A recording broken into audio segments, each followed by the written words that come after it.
ICT and math কেয়ারে সবাইকে আরেকবার স্বাগত। আশা করি সবাই ভালো আছো। তো আজ আমরা ষষ্ঠ শ্রেণীর যে 2025 সালের যে পরিমার্জিত কারিকুলাম আছে সেখানের 6 পেজের যে 1.1 অনুশীলনী যে অঙ্কগুলো আছে সেগুলো সমাধান করব। তো দেখো, প্রথমে আমাদের এখানে আছে এক দাগে নিচের সংখ্যাগুলো অঙ্কে লেখো। তো এখানে দেখো অঙ্কে লেখার একটা স্বাভাবিক নিয়ম বা দেখো, এখান থেকে প্রথমে আছে 55,400 শেষে একেবারে, আর তার আগে আছে 30,008, আর তারা গেছে কত 20,070। এ কিন্তু তিনটে সংখ্যা আছে এখানে। তাহলে এখানে আমি বইয়ের পাশে লিখে দিই, যেহেতু জায়গা আছে এখানে। দেখো এখানে প্রথমে আছে 20,070। তো প্রথমে আমরা শেষে যেটা আছে সেটা লিখবো। দেখো এখানে 70 আছে, এরপরে সামনে আছে কত 20,000। তাহলে 20,000 বানাতে হলে দেখো একক, দশক, শতক, হাজার, আর তার আগে 20। তাহলে একক, দশক, শতক, হাজার, আর 2 দিলে 20,000 হলো। তাহলে এখানে একক, দশক, শতক, হাজার, অযুত। একক, দশক, শতক, হাজার, অযুত। তাহলে এখানে 20,070 হয়ে গেল। এরপরে আছে কত 30,008। তাহলে আমি 8টা আগে লিখে নিলাম শেষে। এরপরে কত আছে 30,008। তাহলে এখানে একক, দশক, শতক, হাজার, আর অযুতের জায়গায় 3। তাহলে একক, দশক, শতক, হাজার, অযুত। তাহলে 30,008 হয়ে গেল। এরপর আছে কত 55,400। তাহলে 55,400 লিখতে গেলে আমি একটু উপরে লিখি। তাহলে এখানে আমরা 400 আগে লিখে নিলাম। তাহলে এখানে 400 হলো। এবার 55,000 বানাতে হবে। তাহলে একক, দশক, শতক, হাজার, অযুত। তাহলে 55,000 হয়ে গেল। তাহলে এখানে 55 দিলে একক, দশক, শতক, হাজার, অযুত। তাহলে 55,000 আর একক, দশক, শতক 400 হয়ে গেল। এরপর আছে 4,05,000। তাহলে 4,05,000, তাহলে আমি 5,000 টাকা লিখে নেব। এখানে 5 দিয়ে একক, দশক, শতক, হাজার, 5,000 হলো। একক, দশক, শতক, হাজার, 5,000। এরপর আছে কত 4 লক্ষ। তাহলে একক, দশক, শতক, হাজার, অযুত, লক্ষ 4 দিলাম। তাহলে একক, দশক, শতক, হাজার, অযুত, লক্ষ 4,05,000 হলো। এরপর আছে 7,02,075। তাহলে আমি আগে 75টা লিখে নেব। তাহলে এখন 75 লিখলাম এখানে। এরপর আছে 7,02,075। এরপর এর আগে আসবে 2,000। তাহলে একক, দশক, শতক, হাজার। তাহলে এখানে হাজারে 2 পড়বে, এবং তার আগে আছে 7 লক্ষ। তাহলে একক, দশক, শতক, হাজার, অযুত, লক্ষ। তাহলে অযুতের সময় 0, আর তার আগে আছে 7 লক্ষ। তাহলে এখানে 7 হলো। তাহলে দেখো একক, দশক, শতক, হাজার, অযুত, লক্ষ 7 লক্ষ হলো। এরপর আছে কি 2,000। তাহলে একক, দশক, শতক, হাজার, 2,000 হলো, আর শেষে আছে 75। এরপরে আসি 76,90,070। তাহলে 76,90,070, আমার শেষে আছে 70। তাহলে এখানে 70 লিখে নিলাম। এরপর আছে 9,000, সরি এখানে 9,000 আছে। 76,09,070। তাহলে আমি আগে 9,070 আগে 70 লিখে নিলাম। এর আগে আসবে 9,000। তাহলে একক, দশক, শতক, হাজার। তাহলে শতকের ঘরে 0, আর 9-এর ঘরে এখানে হাজারের ঘরে 9,000 আছে। আর 76 লক্ষ, লক্ষর ঘরে 76 পড়বে। তাহলে একক, দশক, শতক, হাজার, অযুত, অযুতের ঘরে 0, আর লক্ষ। তাহলে লক্ষর ঘরে কত পড়বে 76। এখানে 76 হলো। তাহলে কত হলো একক, দশক, শতক, হাজার, অযুত, লক্ষ, নিযুত। তাহলে 76 লক্ষ, একক, দশক, শতক, হাজার, 9,070 হলো। পরেরটা আছে 30,09,004। তাহলে শেষে আছে 4, এর আগে আছে 900। তাহলে একক, দশক, শতকের ঘরে 9 বসবে। তাহলে দশকে 0, শতকে 9। এরপর আসবে 30 লক্ষ। তাহলে একক, দশক, শতক, হাজার, অযুত, লক্ষর ঘরে কত পড়বে 30। তাহলে এখানে 30 বসালাম। তাহলে দেখো একক, দশক, শতক, হাজার, অযুত, লক্ষ। তাহলে লক্ষর ঘরে 30 হলে এখানে কত হলো 30,09,004 হলো। এরপর আছে 5,03,02,007। তাহলে এখানে প্রথমে একেবারে শেষে আছে 7 লিখলাম। এর আগে আছে 2,000। তাহলে অযুতের হাজারের এখানে 2 বসবে। তাহলে একক, দশক, শতক, হাজার। তাহলে 2,000 হলো। একক, দশক, শতক, হাজার। তার আগে আছে 2,000-এর আগে আছে 3 লক্ষ। তাহলে লক্ষের ঘরে 3 বসবে। তাহলে একক, দশক, শতক, হাজার, অযুত, লক্ষ। তাহলে এখানে 3 লক্ষ হলো। এরপরে কোটির ঘরে পড়বে 5। তাহলে একক, দশক, শতক, হাজার, অযুত, লক্ষ, নিযুত, কোটির ঘরে 5 বসলো। দেখো এখানে 5,03,02,007 হলো। এরপরে অঙ্গনঙে আছে দেখো 98,7,05,009। তাহলে আগে আমরা 9টা লিখে নেব। 9-এর আগে আছে 5,000, হাজারের ঘরে 5 বসবে, একক, দশক, শতক, হাজারের ঘরে 5 বসলো। এরপরে 5,009 হলো, এর আগে আছে 7 লক্ষ, লক্ষের ঘরে 7, মানে একক, দশক, শতক, হাজার, অযুত, লক্ষ, 7 লক্ষ হলো। এর আগে আছে 98 কোটি, তাহলে যে কোটির ঘরে 98 বসবে, তাহলে একক, দশক, শতক, হাজার, অযুত, লক্ষ, নিযুত, কোটি। এবার কোটির ঘরে বসবে 98। এরপরে আছে 102,05,708, তাহলে এখানে 8 লিখলাম, এরপর 708, তাহলে একক, দশক, 708 হলো। এরপরে এর আগে আছে 5,000, তাহলে হাজারের ঘরে 5, তাহলে একক, দশক, শতক, হাজার, সরি এখানে 5 বসবে, হাজারের ঘরে কত বসবে? 5 বসবে। আর তার আগে আছে 102 কোটি, তাহলে 102 কোটি 5,000, তাহলে কোটির ঘরে বসবে 102, একক, দশক, শতক, হাজার, অযুত, লক্ষ, নিযুত, কোটি, কোটির ঘরে 102, 102। এরপরে আছে 6 নম্বরে 955,07,90,, তাহলে শেষে আছে 90, এর আগে আছে 7 লক্ষ, তাহলে একক, দশক, শতক, হাজার, অযুত, লক্ষ, 7 লক্ষ হলো, 7,90,000 হলো। তার আগে আছে 955 কোটি, কোটির ঘরে 955 বসবে, তাহলে একক, দশক, শতক, হাজার, অযুত, লক্ষ, নিযুত, কোটি, কোটির ঘরে কত বসবে? 955, তাহলে এখানে 955 লিখে দিলাম। এরপরে আছে 3,500 কোটি 85,09,21, তাহলে শেষ আছে কত? 921, আমি 921 আগে লিখে নিলাম। এরপরে আছে 85 লক্ষ, তাহলে একক, দশক, শতক, হাজার, অযুত, লক্ষর ঘরে 85 বসলো, তাহলে নিযুত পর্যন্ত হয়ে গেল। দেখো, একক, দশক, শতক, হাজার, অযুত, লক্ষ, নিযুত পর্যন্ত শেষ। এরপরে এটা গেল কত? 85 লক্ষ হলো। তার আগে আছে 3,500 কোটি, তাহলে কোটির ঘরে বসবে 3,500, তাহলে একক, দশক, শতক, হাজার, অযুত, লক্ষ, নিযুত, কোটি, কোটির ঘরে কত বসবে? 3,500 কোটি, তাহলে এখানে 3,500 লিখে দিলাম। দেখো, একক, দশক, শতক, হাজার, 3,500 কোটি হয়ে গেল এটা। এরপরে যেটা আছে যে 50,301,538,000, তো দেখো এখানে আগে থেকেই বলি 538,000, তাহলে আমরা শেষে হাজার কত আছে? 538,000 আছে, তাহলে 538,000টা আগে লিখে দেবো। তো দেখো 38,000, তার সাথে আবার কত আছে? 538। তো দেখো এখানে 50 বিলিয়ন আছে, প্রথমে 50 বিলিয়ন, তাহলে আমরা জানি 1 বিলিয়ন সমান কত? 1 বিলিয়ন সমান 100 কোটি, তাহলে 50 বিলিয়ন সমান কত হবে? তাহলে 50 গুণ 100 কোটি, তাহলে কত হবে? 100 কোটি, তাহলে একক, দশক, শতক, হাজার, অযুত, লক্ষ, নিযুত, কোটি, শেষে আরও দুটো শূন্য, তাহলে একক, দশক, শতক, হাজার, অযুত, লক্ষ, নিযুত, কোটি, 100 কোটি।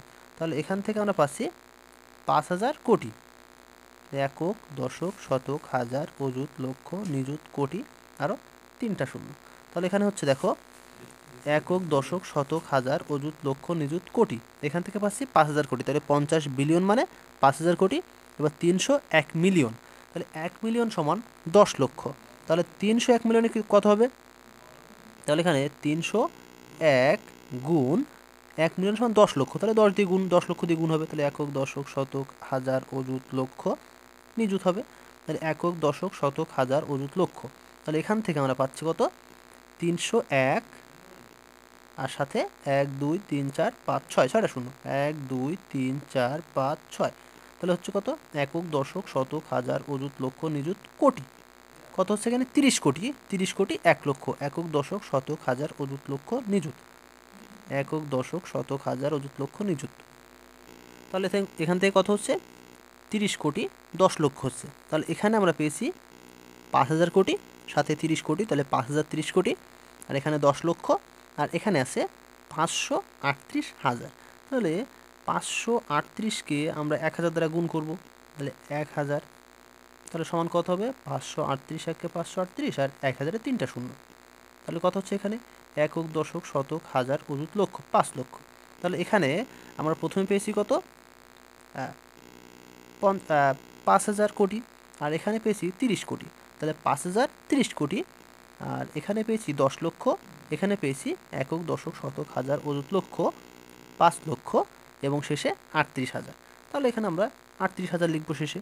তাহলে 38,000 লিখলাম, একক, দশক, শতক, হাজার, অযুত, 38,000 হলো। এরপরে তাহলে লক্ষের ঘরে আসি। তাহলে এখানে পেয়েছি আমরা 10 লক্ষ আর এখানে 5 লক্ষ, তাহলে 15 লক্ষ। তাহলে একক, দশক, শতক, হাজার, অযুত, লক্ষের ঘরে আসবে 15, তাহলে লক্ষের ঘরে 15 আসলো। এরপরে কোটি, তাহলে একক, দশক, শতক, হাজার, অযুত, লক্ষ, নিযুত, কোটি, কোটির ঘরে কত আসবে? এখানে পেয়েছি আমরা 5,000 কোটি আর এখানে 30 কোটি, তাহলে 5,030 কোটি আসবে। তাহলে 5,030, দেখো একক, দশক, শতক, হাজার, 5,030 হলো। তাহলে এখানে মোট কত হলো? 5,030 কোটি 15 লক্ষ 38,000 হলো এটা। তো আবার একটু বলি, এখানে 1 বিলিয়ন মানে হচ্ছে 100 কোটি আর 50 বিলিয়ন, তাই 50 দ্বারা 100 কোটিকে গুণ, তাহলে 100 কোটিকে 50 দ্বারা গুণ করলে হচ্ছে কত? 5,000 কোটি। হ্যাঁ 5,000 কোটি হচ্ছে। আর 1 মিলিয়ন, তাহলে 1 মিলিয়ন 301 মিলিয়ন আছে এখানে, তাহলে 1 মিলিয়ন সমান আমরা জানি 10 লক্ষ। তাহলে এখানে আছে কত? 301 মিলিয়ন, 301 দ্বারা গুণ, তাহলে কত হচ্ছে এখানে? 30 কোটি 10 লক্ষ হচ্ছে। আর 538,000, তাহলে এখানে 538কে 1,000 দ্বারা গুণ, তাহলে 538কে 1,000 দ্বারা গুণ করলে হচ্ছে 5,38,000। তাহলে সবগুলো একসাথে মেলালে হলো কত? 5,030 কোটি 15 লক্ষ 38,000 হলো। এবার আমরা 2 নাম্বারটা দেখি। 2 দাগে বলছে আমাদের যে নিচের সংখ্যাগুলো কথায় লেখো। তাহলে সংখ্যাগুলো আমরা কথায় লিখি। তো দেখো এখানে প্রথমেই ক নাম্বারে আছে একক, দশক, শতক, হাজার, অযুত, অর্থাৎ 45,789, তাহলে 789 হলো। এখানে আছে একক, দশক, শতক, হাজার, অযুত 41,007, 41,007। এরপর আছে একক, দশক, শতক, হাজার, অযুত, লক্ষ 8,91,071, তাহলে 8,91,071। খ নাম্বারে আছে একক, দশক, শতক, হাজার, অযুত, লক্ষ 2,78,000, তাহলে 2,78,000 হলো। এরপর আছে একক, দশক, শতক, হাজার, অযুত, লক্ষ, তাহলে 7,90,678, 7,90,678। সর্বশেষ আছে একক, দশক, শতক, হাজার, অযুত, লক্ষ 8,90,075, তাহলে 8,90,075 আছে এখানে। গ নাম্বারে প্রথমে আছে দেখো একক, দশক, শতক, হাজার, অযুত, লক্ষ, নিযুত। তাহলে নিযুত হলে কত হবে? 44 হবে, তাহলে 44 লক্ষ। আর শেষে আছে 785, তাহলে 785। এরপর আছে একক, দশক, শতক, হাজার, অযুত, লক্ষ, নিযুত, নিযুত, তাহলে 68 লক্ষ, 68 লক্ষ 70,509, 509। এরপর আছে একক, দশক, শতক, হাজার, অযুত, লক্ষ, নিযুত, অর্থাৎ 71 লক্ষ 5,070, 71 লক্ষ 5,070। ঘ নাম্বারে আছে একক, দশক, শতক, হাজার, অযুত, লক্ষ, নিযুত, কোটি 5,78,77,003, 5,78,77,003। এরপর আছে একক, দশক, শতক, হাজার, অযুত, লক্ষ, নিযুত, কোটি 9,43,000, 9,43 লক্ষ 9,799, তাহলে 9,43 লক্ষ 9,799। এরপরে সর্বশেষ আছে একক, দশক, শতক, হাজার, অযুত, লক্ষ, নিযুত, কোটি 8,39 লক্ষ 765, তাহলে কত হলো? 8,39 লক্ষ 765, 8,39 লক্ষ 765। এবার 3 দাগে বলছে দেখো নিচের সংখ্যাগুলোতে যে সকল সার্থক অঙ্ক আছে তাদের স্থানীয় মান নির্ণয় করো। তো সার্থক অঙ্ক বলতে দেখো এখানে শূন্য বাদে যে সকল সংখ্যাগুলো আছে সেগুলোকে সার্থক অঙ্ক বলা হয়। তাহলে এখানে শূন্য বাদে যে সকল সংখ্যা আছে সেগুলো স্থানীয় মান নির্ণয় করতে হবে। তাহলে দেখো এখানে প্রথমে আছে কত? 72। তাহলে এখানে 2 এর স্থানীয় মান কত হবে? একক। এটা 2 ভাবে করা যায়, তো আমরা 2 ভাবে দেখাবো এখানে। তো এখন দেখো এখানে 2 এর স্থানীয় মান কত হবে? একক। তাহলে 2 গুণ 1 সমান 2। আর 7 এর স্থানীয় মান হবে একক, দশক, দশক 7 গুণ 10 সমান 70। খ নম্বরে আছে 359। তাহলে এখানে 9 এর স্থানীয় মান হবে একক, 5 এর স্থানীয় মান হবে দশক, আর 3 এর স্থানীয় মান হবে কত? শতক। এরপরে গ নং আছে দেখো 4,203। তাহলে 3 এর স্থানীয় মান হবে কত? একক সমান 3 গুণ 1 সমান 3। আর 2 এর স্থানীয় মান হবে একক, দশক, শতক, শতক, তাহলে 2 গুণ 100 সমান 200। আর 4 এর স্থানীয় মান হবে একক, দশক, শতক, হাজার, তাহলে এখানে হাজার হলো। একইভাবে 70,809। তাহলে 9 এর একক, 8 এর হবে শতক এবং 7 এর হবে কত? অযুত। তাহলে আমরা শূন্য বাদে বাকি সবগুলো এভাবে দেখিয়ে দেব। এরপরে 15 নম্বর আছে দেখো একক, তাহলে 8-এর এখানে একক, 7-এর হবে দশক, 5-এর স্থানীয় মান হাজার, 4-এর স্থানীয় মান হবে কত অযুত, 3-এর স্থানীয় মান হবে কোটি, আর 1-এর স্থানীয় মান এখানে আমরা দশক কোটি অথবা একসাথে দুটো দিয়ে 13 দিয়ে কোটি দিতে পারি। তাহলে গুণ 1 কোটি সমান 13 কোটি। তাহলে এখানে দুইভাবে লেখা যায়, একটা হচ্ছে 3 কোটি আর 1-এর স্থানীয় মান হবে হচ্ছে দশক কোটি অথবা একসাথে দিয়ে 13 কোটি। এরপরে 6 নম্বরে আসি। 6 নঙ্গে বলছে দেখো 9-এর স্থানীয় মান একক, 7-এর স্থানীয় মান হবে শতক, 9-এর স্থানীয় মান হবে হাজার, আর একইভাবে এটা 25 আছে এখানে, তাহলে 5-এর স্থানীয় মান হবে কোটি আর 2-এর স্থানীয় মান হবে দশক কোটি অথবা 2 আর 5 অর্থাৎ 25 একসাথে দিয়ে স্থানীয় মান হবে কোটি। তাহলে 25 গুণ 1 কোটি সমান 25 কোটি। এবার আসি 6 নম্বরে। তো 6 নম্বরে দেখো 5-এর স্থানীয় মান একক, 4-এর স্থানীয় মান হবে দশক, 8-এর স্থানীয় মান শতক, 7-এর স্থানীয় মান হাজার, আর 9-এর স্থানীয় মান দেখো এখানে একক, দশক, শতক, হাজার, অযুত, লক্ষ, নিযুত, কোটি। এই শূন্য হচ্ছে কোটি। তাহলে এর বাম পাশে গেলে সেটা হবে দশক কোটি অর্থাৎ 10 কোটি। তাহলে 9-এর স্থানীয় মান হবে দশক কোটি আর তার বাম পাশে অর্থাৎ শতক কোটি। তাহলে 5-এর স্থানীয় মান হবে কত 5 শতক কোটি। তাহলে এখানে 5 শতক কোটি না, শুধু শতক কোটি হবে। তাহলে এখানে কত হবে 500 কোটি। এবার আসি বর্গীয় নম্বরে। দেখো এখানে 2-এর স্থানীয় মান হবে একক, 3-এর স্থানীয় মান দশক তাই 10 গুণ, 4-এর স্থানীয় মান শতক তাই 100 গুণ, 8-এর স্থানীয় মান কত হাজার তাই 1000 গুণ, 5-এর স্থানীয় মান অযুত তাই 5-এর সাথে 10,000 গুণ, আর 7-এর স্থানীয় মান কত লক্ষ তাই 7-এর সাথে 1 লক্ষ গুণ। এরপর আসি 9-এর স্থানীয় মান। তাহলে দেখো একক, দশক, শতক, হাজার, অযুত, লক্ষ, নিযুত, কোটি। তাহলে এখানে কিন্তু কোটি পড়ছে। তাহলে এর বাম পাশে যেটা আছে সেটা হবে কত দশক কোটি। তাহলে 9 দশক কোটি সমান 9-এর সাথে 10 কোটি গুণ। তাহলে এখানে কত হলো 90 কোটি। এরপরে সর্বশেষ যেটা আছে ঝ নাম্বার। দেখো ঝ নাম্বারটা একটু অন্যভাবে লিখে দিয়েছি। এখানে আছে 4, সর্বপ্রথম 4 আছে, তাহলে 4-এর স্থানীয় মান হবে একক, তাহলে 4 গুণ 1 সমান 4। 3-এর স্থানীয় মান হবে একক, দশক, শতক, হাজার, তাহলে এখানে হাজার সমান 3-এর সাথে 1000 গুণ। এরপরে 2-এর স্থানীয় মান একইভাবে অযুত। এরপর আছে 9-এর স্থানীয় মান হবে লক্ষ। এরপর আছে 8-এর স্থানীয় মান হবে কোটি। 8-এর পরে আছে 7, তাহলে 7-এর স্থানীয় মান কী হবে দশক কোটি। যদি 8-এর মান কোটি হয় তাহলে এখানে হবে দশক কোটি, এটা হবে শতক কোটি, আর এটা হবে হাজার অযুত কোটি। তাহলে 1-এর স্থানীয় মান হচ্ছে অযুত কোটি সমান 1-এর সাথে 1 অযুত কোটি গুণ হবে, অর্থাৎ একক, দশক, শতক, হাজার, অযুত, লক্ষ, নিযুত, কোটি 1 2 3, অর্থাৎ তোমার এখানে 1000 বা 10,000 গুণ হবে, 10,000 কোটি গুণ হবে। তাহলে একক, দশক, শতক, হাজার, অযুত, লক্ষ, নিযুত, কোটি এর সাথে 10,000 বা 1000 কোটি গুণ। তাহলে এটা 3 দাগ হলো। এবার আমরা 4 দাগটা দেখি। 4 নম্বরে বলছে দেখো 9 অঙ্কের বৃহত্তম ও ক্ষুদ্রতম সংখ্যা লেখো।